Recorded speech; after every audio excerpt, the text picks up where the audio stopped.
네, 오늘은 삼위일체 하나님이라는 제목으로 여러분에게 말씀을 드리고자 합니다. 우리 신앙생활은 바로 하나님과의 관계라고 할 수 있겠습니다. 그래서 관계를 가진다는 것은 그 대상을 알아야지 되는 것이죠. 하나님과의 바른 관계, 또 살아있는 관계를 가진 것이 바로 영생이라고 할 수 있습니다.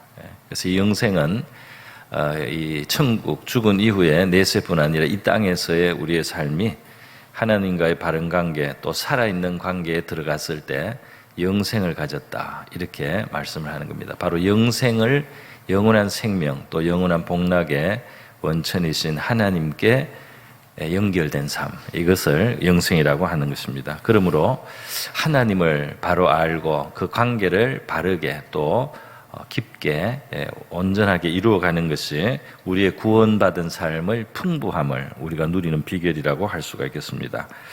그래서 구약시대 호세아 선지자가 어떤 말을 했느냐면, 우리가 여호와를 알자 그랬어요. 하나님을 알자, 힘써 여호와를 알자, 이렇게 말했습니다. 또 호세아는 다른 부분에서 내 백성이 지식이 없으므로 망하는도다, 이런 말씀도 하나님 말씀을 전했어요. 그러니까 이게 하나님의 진리, 하나님에 대한 지식, 바른 진리를 모르고 했을 때 망하게 되고, 하나님을 알고 또 힘써 알아야 될 이유가 있다, 하나님 백성들에게 있다 하는 것입니다. 그래서 오늘 저는 삼위일체 하나님을 좀 여러분에게 말씀해 드리려고 하는 것입니다. 이 삼위일체가 영어로는 아예 트리니티라는 단어가 있습니다. 우리는 삼위일체, 세 위격이 일체, 한 몸을 이루는 하나님이시다. 이게 상당히 쉽지 않은 사실은 개념이에요.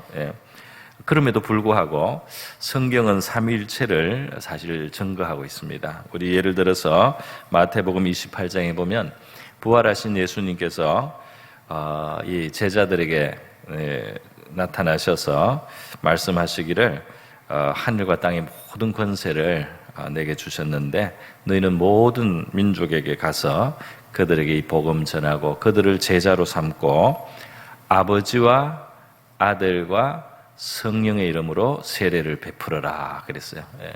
세례를 베풀어라 그랬어요. 그리고 이제 내가 분부한 것을 가르쳐 지키게 하라, 이런 말씀하셨는데, 이게 세례를 여기에는 아버지는 분명히 하나님을 말하는 거죠. 예수님이 아버지라고 부르시는 그 하나님.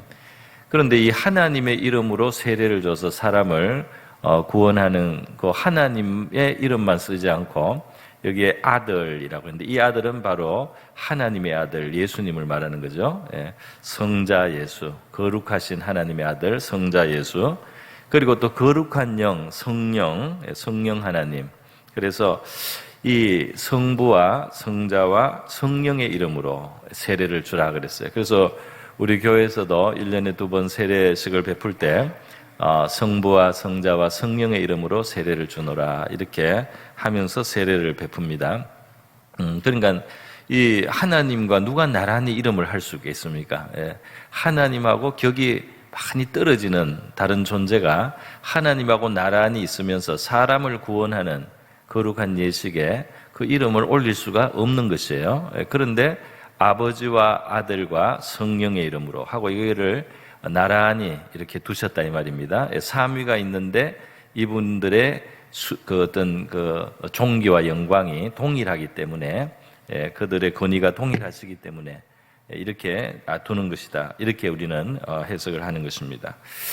여러분, 삼위일체 하나님에 대해서 우리가 보면 성경에 분명히 이 삼위일체 하나님이 따로 등장을 합니다. 마가복음 9장에 보면 예수님이 인류를 구원하시기 위한 그의 공적인 생애를 시작하실 때 요단강에서 세례 요한의 세례를 받고 시작하셨어요. 그거는 하나님의 거룩한 아들이지만 죄인들의 자리에 서시겠다는 뜻입니다. 원래 세례는 죄인들이 받는 거예요. 그래서 예수님은 세례를 받을 필요가 없었고, 세례 요한이 봐도 세례를 베풀 수가 없어요. 자기가 그분에게 세례를 받아야 될 분이지, 자기가 세례를 줄 수 있는 분이 아니에요. 그래서 세례 요한이 예수님 오시고 세례를 안 베풀려고 했습니다. 그런데 예수님이 하나님의 의를 이루기 위해서 세례를 베풀어라 이렇게 명령을 하셔서 어쩔 수 없이 세례를 드렸어요. 죄가 없으신 분이 죄인의 자리, 죄 용서를 받아야 될 것 같은 바로 그런 죄인의 자리에 서심으로써 그의 공생애를 시작하시고, 바로 이것이 절정에 이른 것이 예수님이 하나님의 저주의 자리 십자가까지 가심으로써 그 하시고자 하신 가장 중요한 일을 하시는 겁니다. 그것이 예수님의 사명인 거죠. 그래서 여기에 보면, 이 장면에 보면 예수께서 갈릴리 나사렛으로부터 와서 요단강에서 요한에게 세례를 받으시고 곧 물에서 올라오실새 하늘이 갈라짐과 성령이, 그랬어요. 이게 성령이 등장합니다. 예수님은 세례를 받으시고 나고 예수 분명히 성령이 비둘기같이 자기에게 내려오심을 보시더니 했어요. 그 성령이 계시죠. 그런데 동시에 11절에 보니까 하늘로부터 소리가 나기를, 하늘에서 누가 말씀한다 이 말입니다. 그런데 이 말씀의 주인공이 누구냐? 너는 내 사랑하는 아들이라 하는 걸 보면 이 예수님, 성자 예수님을 아들이라고 부르는 바로 아버지 하나님이신 거죠. 그래서 하나님 아버지, 성부 하나님이 말씀하시는 겁니다. 너는 내 사랑하는 아들이라, 내가 너를 기뻐하노라. 그래서 이 예수님이 인류를 구원하시는 가장 중요한 일을 행하실 때 예수님 자신이 그 제일 주역으로 계시고, 그와 함께 하시기 위해서 성령이 비둘기의 형상으로 그에게 오시고, 그리고 하늘의 성부 하나님 아버지가 그 아들을 격려하시고 기뻐하시는 말씀을 하고 있어요. 그래서 이렇게 성부와 성자와 성령이 함께 나타납니다. 따로죠. 따로 나타납니다. 그래서 이 삼위일체, 삼위가 계신데 인류를 구원하시기 위해서 이분들이 하나로 한 분처럼 일하시는 것입니다. 그래서 이 삼위일체라는 것을 여러 또 이외에도 제가 제일 이제 대표적인 구절들만 지금 간단한 걸 소개했습니다. 성경에 더 많은 근거를 가지고 우리가 삼위일체를 정립을 했습니다. 그런데 이제 중요한 것이 뭐냐면 이 삼위일체 하나님이 심지어 찬송가에도 있잖아요. 찬송가 오늘도 마지막 절에 성부와 성자와 성령 삼위일체 하나님, 그런 찬송가 가사도 많고, 우리 찬양대 찬양 중에도 성부, 성자, 성령, 삼위 하나님 이런 고백을 많이 합니다. 그런데 이제 문제는 이 삼이라는 숫자가 또 삼이 하나가 된다는 것이 우리 인간에게는 굉장히 낯설다는 겁니다. 상당히 어색한 거예요. 그래서 삼위일체 하나님이 정통이고 이것이 성경적인 진리인 것은 맞지만 우리에게 잘 다가오지 못하는 한계가 있습니다. 이것이 인간의 숫자가 아니다 이 말입니다. 우리에게 익숙한 것은 그냥 일, 하나, 이게 익숙해요. 우리 머리도 하나, 코도 하나, 심장도 하나, 우리가 하나잖아요. 몸통도 하나. 또 이 둘도 우리에게 좀 익숙합니다. 눈도 둘, 귀도 둘, 그죠? 손도 둘, 발도 둘.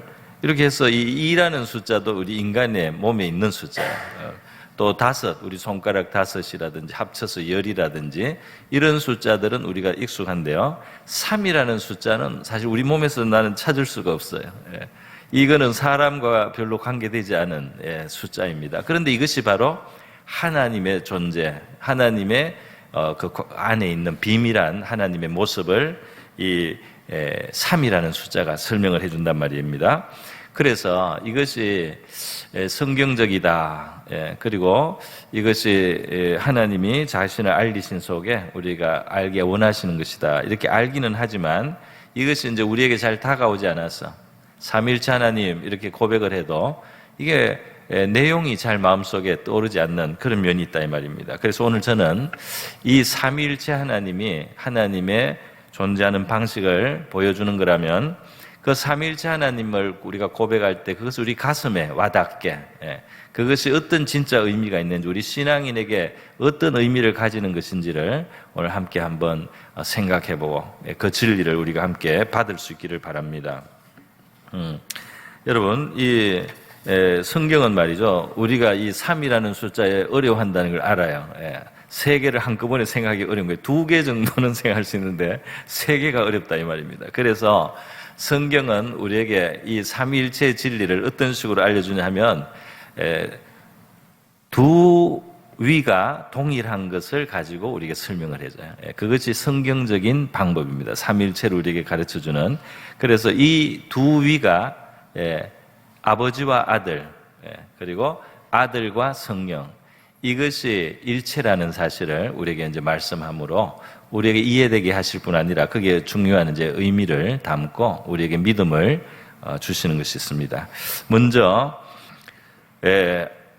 아버지와 아들, 성부와 성자가 일체라는 요 진리가 삼일체의 이제 한 부분이 되겠죠. 아버지와 아들이 일체라는 거, 이것은 성경의 중요한 진리입니다. 그러니까 예수님과 하나님이 한 분이시다 말이죠. 요한복음 1장 18절에 보면 본래 하나님을 본 사람이 없으되 아버지 품속에 있는 독생하신 하나님, 바로 성자이신 것입니다. 이 성육신하셔서 오시기 전에 영원히 하나님 아버지의 품속에 존재하셨던 하나님, 성자 하나님이 계셨다 이 말이에요. 그가 나타내셨느니라. 그가 이 땅에 오셔서 그 아버지 하나님을 우리에게 나타내셨다, 그 말씀입니다. 빌립보서 2장도 보겠습니다. 빌립보서 2장 우리 같이 한번 읽어보겠습니다. 시작.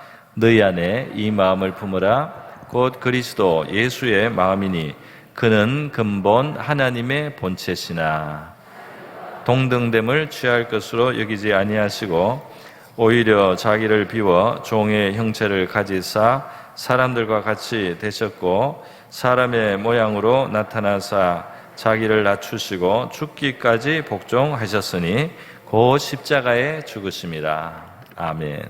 여기 보면 예수님이 십자가에 죽기까지 복종하신데 그것이 예수님이 원래 이 아버지보다 열등하기 때문이 아니다 이 말입니다. 5절에 보니까 예수의 마음이다 하면서 그는 근본 하나님의 본체시나 그랬어요. 그리고 하나님과 원래 동등하시다 이 말입니다. 하나님과 동등하신데 그 동등한 자리보다 낮추어서 이 땅에 죄인과 같은 우리 위치로 내려오셨다 이 말입니다. 그러니까 예수님이 하나님의 본체라고 성경이 증거하고 있기 때문에요. 우리가 예수님을 주목해보는 4대 성인이 아니에요. 세상의 종교가들의 안목에, 세속의 안목에 4대 종교의 무슨 시조라든지 장시자라든지 이렇게 말하는데 성경이 말하는 예수님은 4대 종교의 그냥 창시자가 아닙니다. 예수님은 하나님의 본체라 이렇게 말씀을 해주십니다. 요한복음 14장도 한번 보겠습니다. 예수님이 말씀하셨는데요. 내가 곧 길이요 진리요 생명이니 나로 말미암지 않고는 아버지께로 올 자가 없느니라. 왜냐하면 하나님이 직접 보내셨기 때문이죠. 너희가 나를 알았더라면 내 아버지도 알았으리로다. 이제는 너희가 그를 알았고 또 보았느니라. 아버지를 알았고 보았다는 거예요. 그래서 이 하나님을 보고 알았다? 제자들이 놀란 겁니다. 그래서 빌립이 말합니다. 아니 주여, 그럼 그 아버지 하나님 우리에게 보여주십시오. 봤다고 하시는데 안 본 것 같은데요? 이렇게 한 거예요. 그러면 족하겠나이다.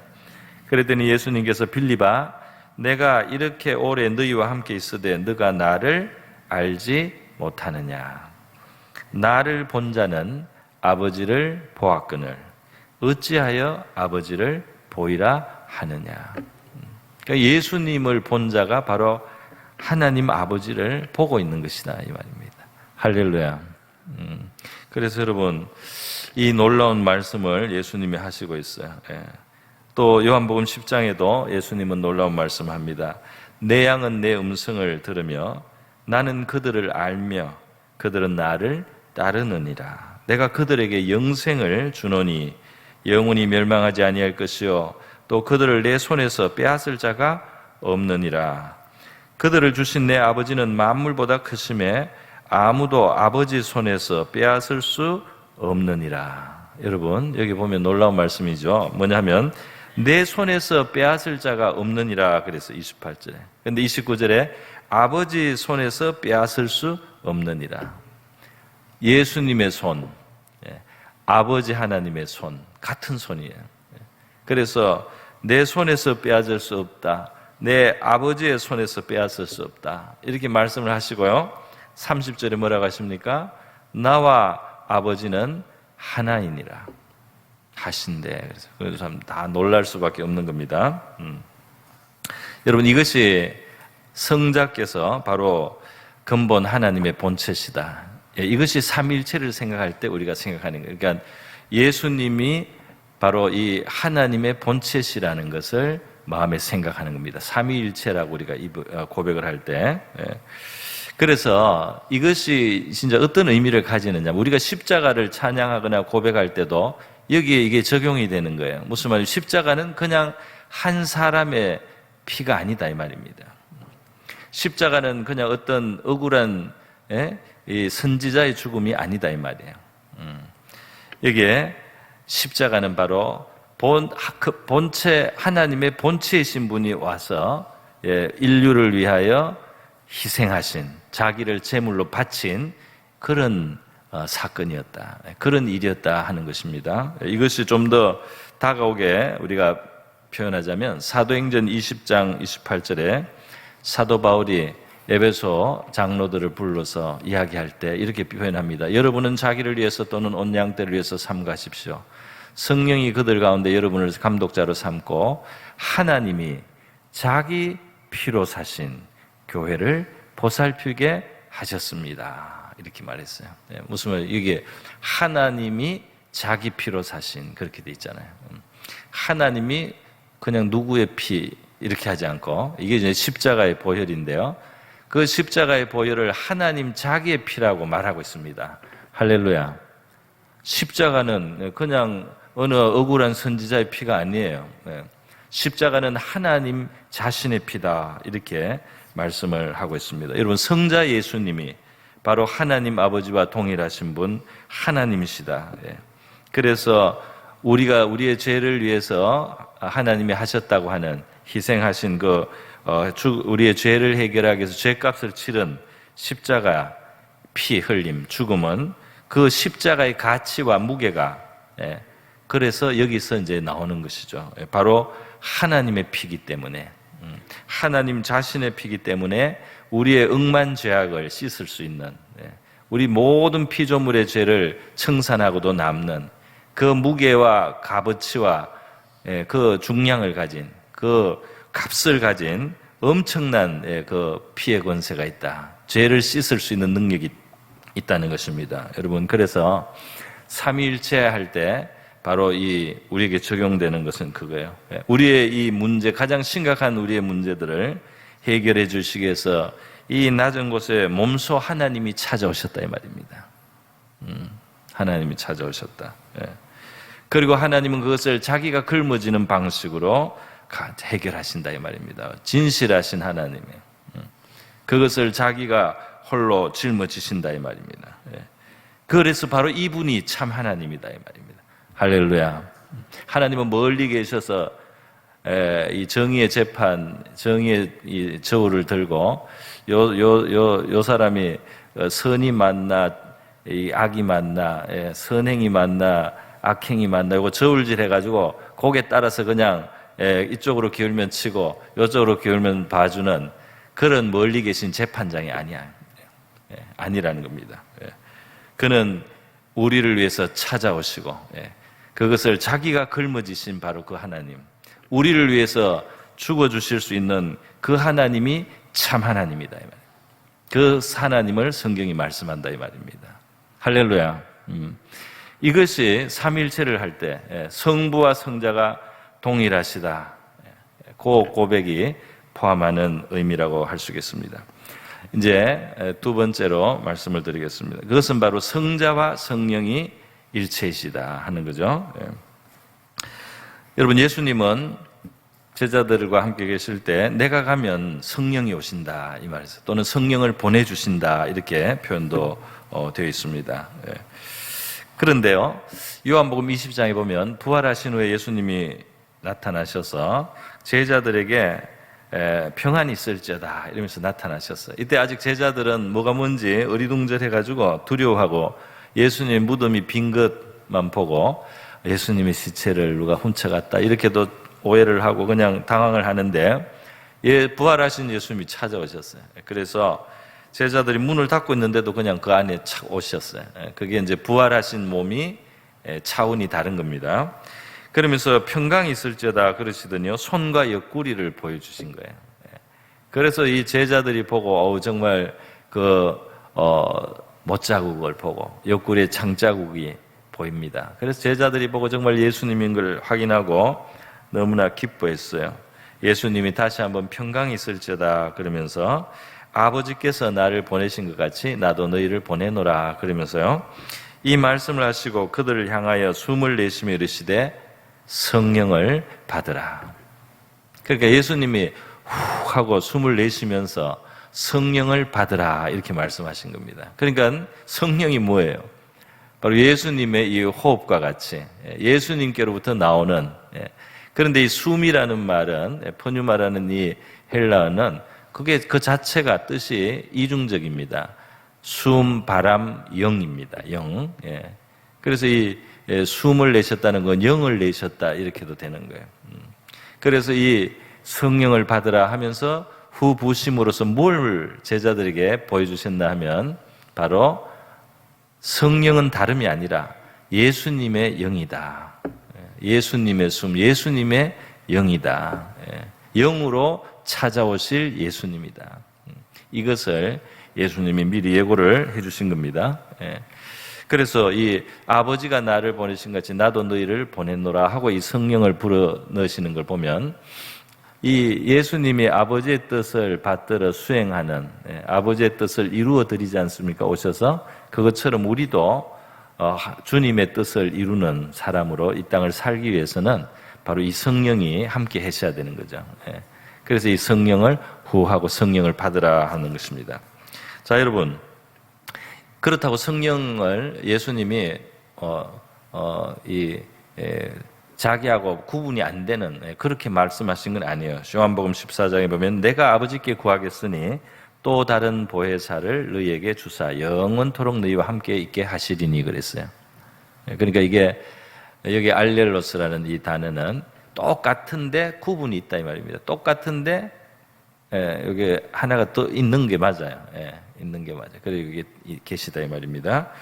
너희와 함께 있게 하리니 그는 진리의 영이라 그랬어요. 진리의 영, 바로 성령이죠. 세상은 능히 그를 받지 못하나니 이는 그를 보지도 못하고 알지도 못함이라. 그러나 너희는 그를 아나니 그는 너희와 함께 거하시며 또 너희 속에 계시겠습니다. 성령이, 진리의 영이 오셔서 우리 속에 오시는 상태. 이게 이제 신자가 예수 믿고 성령을 모신 정상적인 신자의 이제 그 상태라고 하겠습니다. 그런데 여러분, 이 보혜사 성령, 진리의 영, 너희 속에 오셔서 함께 하실 이 영에 대해서 말씀하시다 예수님이 또 표현을 다르게 하십니다. 18절에 내가 너희를 고아와 같이 버려두지 아니하고 너희에게로 오리라 그랬어요. 이거는 뭐 나중에 인류 역사 끝에 재림하는 것만 말씀하는 게 아닙니다. 이것은 바로 그 방금 말씀하신 같은 맥락에서 진리의 영이 오실 때 사실은 내가 너희에게로 오는 것과 같다 이 말이죠. 19절에 조금 있으면 세상은 다시 나를 보지 못하, 예수님 성천하시니까 너희는 나를 보리니 이는 내가 살아있고 너희도 살아있겠습니다. 그날에는 미래를 말합니다. 내가 아버지 안에 너희가 내 안에, 그리고 요 중요한 건 우리 뒷부분이에요. 내가 너희 안에 있는 것을 너희가 알리라. 내가 너희 안에 있는 것을 너희가 알리라. 성령이 오신 것을 예수님이 내가 너희 안에 있다. 지금 이렇게 표현을 하신다 이 말입니다. 네. 그래서 여러분, 이 성령에 대해서 예수님이 이렇게 지금 말씀을 하고 있어요. 그래서 바로 이 예수님의 그 말씀 가르치신 그대로 믿음의 사람이 살면서 경험하는 게 바로 이제 그거예요. 성령을 모신 신자는 또 다른 표현으로 그리스도를, 예수님을 마음에 모시고 있는 거다 이 말입니다. 그래서 갈라디아서 2장 20절 사도의 그 아주 유명한 고백이 있지 않습니까? 네, 우리 같이 한번 읽어보겠습니다. 시작. 내가 그리스도와 함께 십자가에 못 박혔나니 그런즉 이제는 내가 사는 것이 아니요 오직 내 안에 그리스도께서 사시는 것이라. 이제 내가 육체 가운데 사는 것은 나를 사랑하사 나를 위하여 자기 자신을 버리신 하나님의 아들을 믿는 믿음 안에서 사는 것이라. 아멘. 하나님의 아들을 믿는 믿음 안에서 우리가 살아간다고 할 때 거기에 내 안에 그리스도께서 사시는 거, 요렇게 그렇게도 표현이 됩니다. 그죠? 내 안에 그리스도께서 사신다. 그러니까 보혜사 성령이 예수 믿는 사람의 마음속에 들어오셨는데 그것이 바로 예수가, 그리스도가 내 안에 사시는 것이다. 이렇게 지금 말씀하고 있습니다. 그래서 여러분, 성령의 역사를 바로 주님의 역사라고 하는 거예요. 성령의 역사를 바로 주의 역사라. 마가복음 16장에 보면 예수님께서 이 성천하시고 나서요, 하늘로 올려 하나님 보좌 우편으로 이제 앉으십니다. 그렇게 표현되어 있어요. 그런데 제자들이 이제 나가서 이 전 세계 복음을 전합니다. 예수님을 보내주신 하나님의 좋은 소식을 전해줘요. 그런데 제자들이 나가 두루 전파할세 주께서 함께 역사하사 그랬어요. 분명히 우리 주님은 올리워서 하나님 우편으로 주 예수는 올라가셨는데 제자들이 이 땅에서 복음을 전하고 하나님의 소식을 알려주는데 함께 역사하사, 그 따르는 표적으로 병자가 낫기도 하고 기적이 일어나고 심지어 죽은 사람이 살아나고 표적으로 말씀을 확실히 정언하시니라. 제자들이 하는 일 속에 함께 계시다 이 말이죠. 함께 역사하사, 성령의 역사인데 주께서 함께 역사하사 이렇게 표현이 되어 있습니다. 그러니까 이 바로 성자 예수님과 이 성령이 일체다 이 말입니다. 하나다. 그래서요, 여러분 이렇게 삼위일체에는 바로 이제 방금 지금 두 번째 성자와 성령이 일체라는 이 사실을 우리가 기억함으로써 이 삼위일체가 우리에게 의미 있게 된다 이 말이에요. 그러니까 우리가 성령을 모셨을 때 이것은 그냥 갑자기 어떤 별난 다른 영이 오신 게 아니고 우리를 위해서 십자가에서 고난을 받으신 바로 그 그리스도의 영이 우리 안에 오셨다. 바로 나를 위해서 피 흘리고 고난당하신 그 은혜로우신 주님이 영으로 나에게 오셨다. 이렇게 우리가 받아들이는 것입니다. 그래서 여러분 바로 삼위일체는 신학자들의 어떤 우리가 이해하기 어려운 어떤 그냥 개념 정리 정도가 아니고 우리가 이 성부와 성자가 하나이신 것에 대해서 생각하고 그리고 성령과 성자와 성령이 하나이신 것을 우리가 생각하면서 삼위일체를 우리가 이제 이해하고 또 생각하고 받아들이는 것이 이제 좋은 것입니다. 유익한 것이라고 우리에게 의미 있는 것이라고 할 수가 있어요. 그러면 삼위일체 하나님이 결국 보여주는 이게 종합을 하면 뭐가 되는입니까? 바로 이 하나님이 이 성부가 성자를 통해서 자기를 나타냈기 때문에 근본 본체이신 분이 오셨기 때문에 하나님은 우리를 찾아오시고 우리의 문제를 해결하시기 위해서 찾아오신 하나님이에요. 그죠? 자기를 낮추시고 우리 가까이 이렇게 낮은 곳까지 오셔서 우리를 도우시는 하나님이다 말이에요. 그런데 그 하나님이 성자로 오신 그 하나님이 영으로는 우리의 마음속까지 들어오셔서 영으로는 우리 속에까지 찾아오셔서 이 참 비천한 인생인데도 불구하고 이렇게 허물 있는 인생인데도 불구하고 우리와 함께 계시면서 우리를 구원하시고 구원을 이루어 가시는 바로 그런 하나님이에요. 그죠? 그러니까 이 삼위일체 하나님은 결국은 우리를 찾아오신 하나님입니다. 그 책임을 지어주시는 하나님이에요. 우리와 함께 하시는 하나님이시다 이 말입니다. 멀리 계시지 않다 이 말이에요. 그죠? 아주 가까이 찾아오셔. 아주 구체적으로. 그리고 피를 흘리시고 우리 안에서 탄식하시고 하는 바로 우리와 함께 하시고 우리와 가까이 오신 바로 이 하나님.